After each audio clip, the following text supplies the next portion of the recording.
el sentido práctico de la vida. Y entonces, cuando uno estudia esta epístola de Romanos, en los capítulos 1 hasta el versículo 11, encontramos eso. El apóstol Pablo, escribiendo a los romanos, en estos primeros 11 capítulos, él está estableciendo una necesidad, que hay una necesidad universal de justicia. Y no solamente esta necesidad universal de justicia, sino también está poniendo la base sobre la provisión de la justicia. O sea, está uniendo lo que es la parte, podríamos decir nosotros, la teoría con la práctica, ¿ya? Hay necesidad de justicia, ¿ya? Y de justicia de Dios, por supuesto.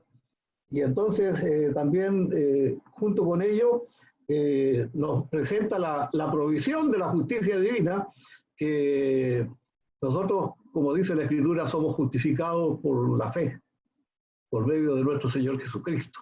Y entonces, el Señor Jesucristo, su sacrificio en la cruz y lo que Él hizo por nosotros, no solamente su muerte, sino también su resurrección, allí encontramos el tema de la provisión de la justicia para nosotros. Y enseguida, a partir del capítulo 12 de Romanos, Pablo nos enseña cómo nosotros podemos vivir esa justicia maravillosa que nos ha sido dada a nosotros gratuitamente. Ustedes han tenido la oportunidad de leer, por ejemplo, el capítulo 12 de Romanos. Os ruego, por la misericordia de Dios, que presentéis vuestros cuerpos en sacrificio vivo, santo, agradable a Dios, que es vuestro culto racional. ¿Ya? ¿Cómo debemos vivir esa justicia maravillosa que nos ha sido dada por el Señor a cada uno de nosotros como cristianos o como hijos del Señor? Entonces, ¿qué es lo que hace Pablo en Romanos, el capítulo 14, versículos 7 a 9? ¿Ya? Los tres versículos que ya hemos leído y que son conocidos a nosotros. Fíjense que en los tres versículos, 7 a 9, el apóstol Pablo establece un patrón bíblico para una vida cristiana centrada en el Evangelio y guiada por el Evangelio. Eso es lo que hace en estos versículos 7 a 9. Un patrón bíblico para una vida cristiana en el Evangelio y guiada por el Evangelio. ¿Ya? Y ese principio, si lo podemos ver otra vez mirando a los versículos 7 a 9, yo diría que el principio es que nosotros no somos nuestros, sino que pertenecemos en cuerpo y alma, tanto en la vida como en la muerte, a Dios y a nuestro Salvador Cristo Jesús. Ese es el principio bíblico para una vida centrada en el Evangelio y guiada por el Evangelio. No nos pertenecemos a nosotros mismos, sino que nos pertenecemos a Dios y a nuestro Salvador y Señor Jesucristo. Ya es importante que mantengamos eso o tengamos eso en mente para lo que viene. Yo encuentro en este versículo, o en el resumen de los tres versículos, hay un principio, yo diría, general, y hay un motivo. Un principio y un motivo. ¿Cuál es el principio? El principio es que nosotros nos pertenecemos al Señor completamente, ¿ya? Nos pertenecemos a Él completamente, y esto es muy importante para nuestra vida, pues nos ayuda a entender la manera en que nosotros debemos vivir. El principio. Perteneciéndonos al Señor, podemos entender la manera en que nosotros deberíamos vivir para el Señor. ¿Cuál es el motivo? El motivo es que el Señor Jesucristo murió por usted y por mí y por cada uno de nosotros. Ese es el motivo. Y eso está encerrado en estos tres versículos que hemos leído. Ahora, si uno junta este motivo que dice que el Señor Jesucristo murió por nosotros, lo junta con el principio que dice que no nos pertenecemos a nosotros, porque tenemos que entender la manera en que deberíamos vivir si pertenecemos al Señor o pertenecemos a Dios. junte usted el motivo y el principio. ¿Y qué es lo que queda? El resumen. Si uno traza una frase a través de los 3 versículos, primero tenemos que decir que el Señor Jesucristo murió por mí.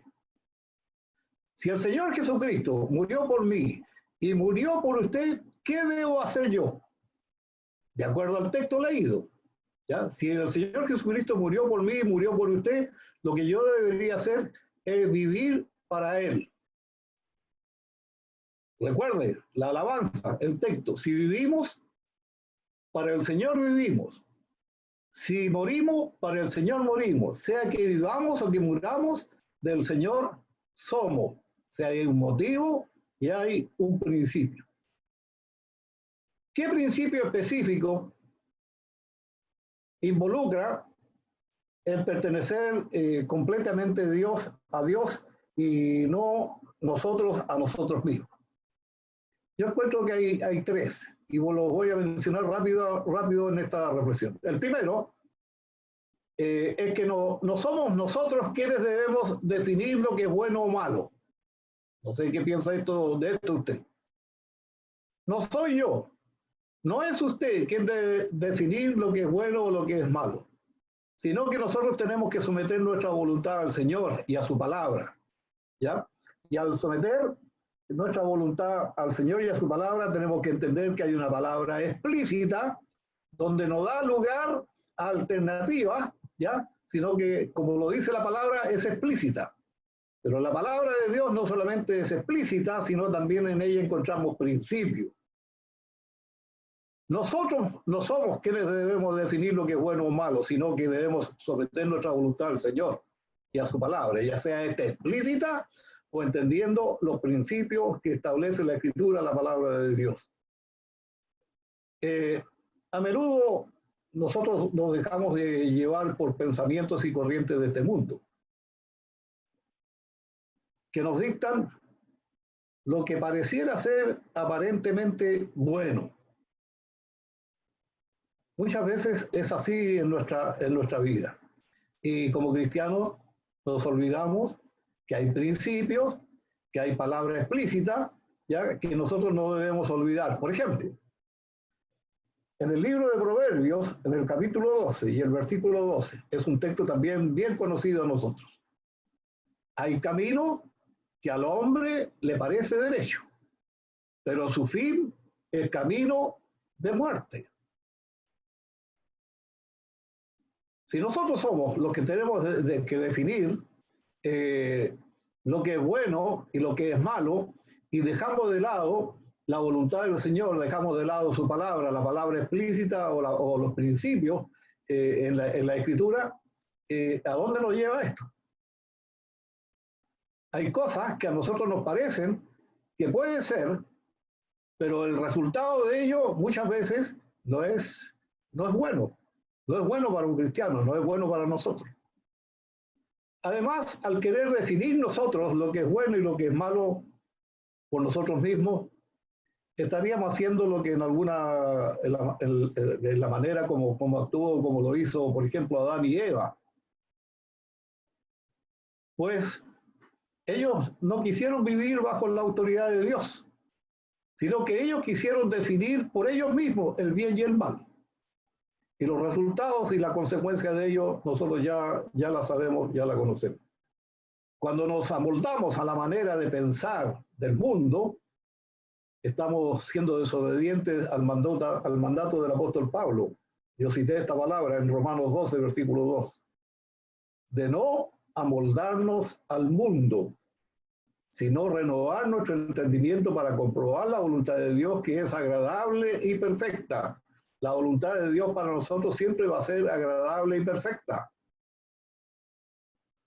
Pero siempre y cuando nosotros nos sometemos a la voluntad de Dios y por medio de su Espíritu entendemos o Él nos hace saber lo que es bueno y lo que es malo, y no nosotros amoldarnos al mundo o seguir la corriente del mundo. Por lo tanto, si somos del Señor,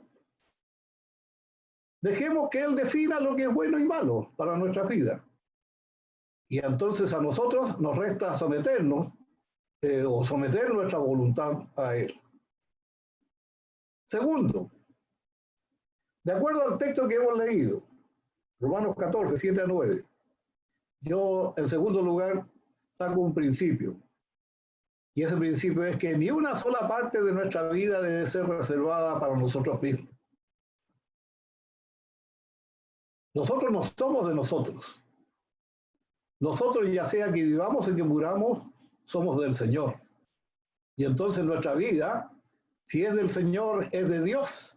En la vida o en la muerte debe ser reservada no para nosotros mismos, sino para el Señor. Debemos saber que no podemos hacer lo que queremos con nuestra vida, porque esta es una vida que le pertenece a Dios.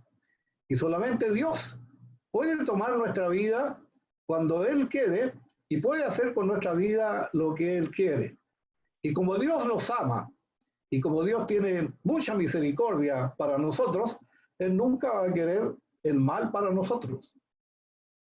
Siempre va a querer el bien. Entonces debemos saber que no podemos hacer lo que queremos con nuestra vida, porque esta vida, la mía, la suya, le pertenece al Señor. El mundo dice, yo puedo hacer con mi cuerpo lo que quiera. ¿Es verdad eso para un cristiano?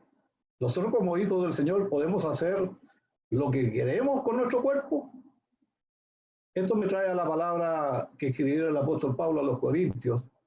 No tengo la cita, a lo mejor el hermano Armando la recuerda, pero en dos ocasiones el apóstol Pablo, escribiendo, parece, a los Corintios, dice, hoy ignoráis que vuestro cuerpo es templo del Espíritu Santo, el cual está en vosotros y el cual tenéis de Dios, y que no soy vuestro. O sea, el no pertenecernos a nosotros mismos y el entender que ya sea que vivamos o que muramos del Señor somos, tenemos que tener esto presente, que nuestro cuerpo, todo lo que nosotros hacemos, nuestro pensamiento, todo nuestro hacer, todo nuestro pensar, debe ser un templo para el Señor, ¿ya? Porque ese templo no es nuestro, es del Señor, no es de nosotros. El verdadero sentido de la vida para un pueblo de Dios que ha sido rescatado de la esclavitud es amar a Dios con todo su ser. Conocemos el mandamiento, primero y segundo mandamiento. Amarás al Señor tu Dios con todo tu corazón, con toda tu alma, con toda tu mente, con toda tu fuerza. Este es el principal mandamiento. Y el segundo es semejante, amarás a tu prójimo como a ti mismo. O sea, no hay otro mandamiento mayor que este. Por lo tanto, debemos vivir para servir a Dios y a nuestro prójimo sin reserva.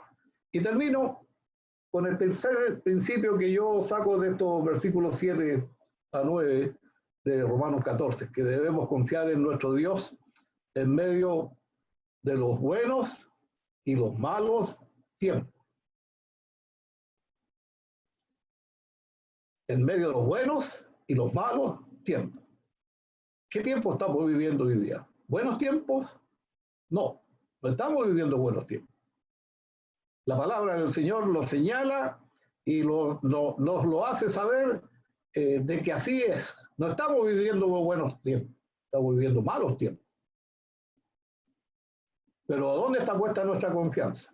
Nuestra confianza siempre debe estar puesta en Dios, en medio de los tiempos, ya sean estos buenos o malos. Sabiendo que somos y vivimos para el Señor, no deberíamos llenarnos de ansiedad, pues el Señor sabe lo que es mejor para nosotros y a su tiempo nos dará su ayuda.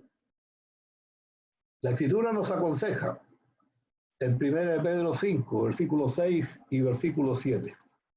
Humillaos, pues, bajo la poderosa mano de Dios, para que Él os exalte cuando fuere tiempo, echando toda vuestra ansiedad sobre Él, porque Él tiene cuidado de nosotros.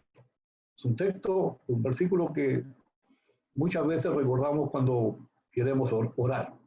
Humillaos bajo la poderosa mano de Dios, para que Él os exalte cuando fuere tiempo, tiempo bueno, tiempo malo. Toda nuestra ansiedad, preocupación, sufrimiento, Todo ello debe ser puesto sobre Él, porque Él es el único que tiene cuidado de nosotros. Por tanto, debemos nosotros reconocer el señorío de Cristo sobre mi vida, sobre su vida. Debe hacer descansar en Él todo, sabiendo que Él es soberano y Él es un Dios lleno de gracia, de misericordia y de amor que lo muestra a nosotros cada día. Termino haciéndoles recordar lo siguiente, a ver si tienen buena memoria. ¿Qué hemos estado estudiando nosotros en la escuela dominical? Ya sea en la clase de adultos, en la clase de jóvenes, domingo a domingo. ¿Cuántos de ustedes recuerdan la primera pregunta del catecismo de Heidelberg? La primera pregunta. Usamos bastante tiempo nosotros en responder a esa pregunta. ¿Cuál es la pregunta?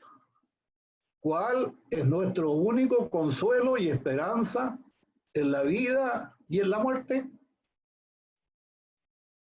O sea, es una pregunta que yo me tengo que hacer a mí mismo y cada uno de nosotros tenemos que hacerla a nosotros mismos. ¿Cuál es nuestro único consuelo y esperanza en la vida y en la muerte? La respuesta resumida a esta pregunta es la misma que nosotros leemos en Romanos 14, versículos 7 a 9. Que no somos nuestros, sino que pertenecemos en cuerpo y alma, tanto en la vida como en la muerte, a Dios y a nuestro Salvador Cristo Jesús. Esa respuesta es la misma que encontramos en la base bíblica de Romanos 14, versículos 7 a 9. Y cierro esta reflexión con la siguiente oración. Cristo, esperanza nuestra en vida y en muerte. Nos abandonamos en tu cuidado misericordioso y paternal. Tú nos amas porque somos tuyos. No tenemos ningún bien aparte de ti. Y no podríamos pedir por un regalo más grande que el pertenecer a ti. Por esto termino esta reflexión para el día de hoy. Señor amado, te damos gracias por esta oportunidad que nos das de poder reunirnos de esta manera, de esta forma. Es una oportunidad, es una bendición que tú nos das cada día jueves, en la medida en que podemos hacerlo. Te damos gracias porque podemos alabar tu nombre, glorificar tu nombre, reconocer que tú eres nuestro Dios, tú eres nuestro Padre, el Señor Jesucristo, nuestro Salvador, único y suficiente Salvador, y el Espíritu Santo, nuestro guía. Señor, en esta hora queremos poner delante de ti de manera muy especial a una familia que varios de ellos son parte de nuestra iglesia y que están en un tiempo de dolor y de tristeza por la partida de un ser amado, de un ser querido. Que sabemos, Señor, que Él está descansando en tus brazos. Él ha dejado este mundo y esta tierra, pero Señor está en tu gloriosa presencia, disfrutando, Señor, de no solamente de estar en ese lugar, sino saber que tú le has recibido. Esa es la confianza y la seguridad que nosotros tenemos. Por eso oramos, para que nuestros hermanos que son familiares, Señor, reciban la fortaleza, el consuelo que solamente viene de ti. Y que tú, Señor, pongas en su corazón tranquilidad y ponga paz, ¿ya? Y que tú seas con ellos en estos momentos y en este tiempo. Oramos y pedimos por cada hermano y hermana que ha participado en esta reunión virtual en esta hora. Oramos, Señor, por aquellos que también son nuestros hermanos y que no están participando con nosotros, pero son tus hijos y en cada uno de nosotros, seguramente, hay necesidad espiritual, física, material. Por eso, Señor, oramos y rogamos y pedimos que tú, Señor, la suplas conforme a tu voluntad. Y te damos gracias por habernos dado la oportunidad de conocerte, de saber, Señor, que pertenecemos solamente a ti y que tú, Señor, eres el dueño absoluto de nuestras vidas y que en tu gracia soberana, tú, Señor, haces tu voluntad en cada uno de nosotros. Oramos y pedimos esto en nombre de Jesús. Amén.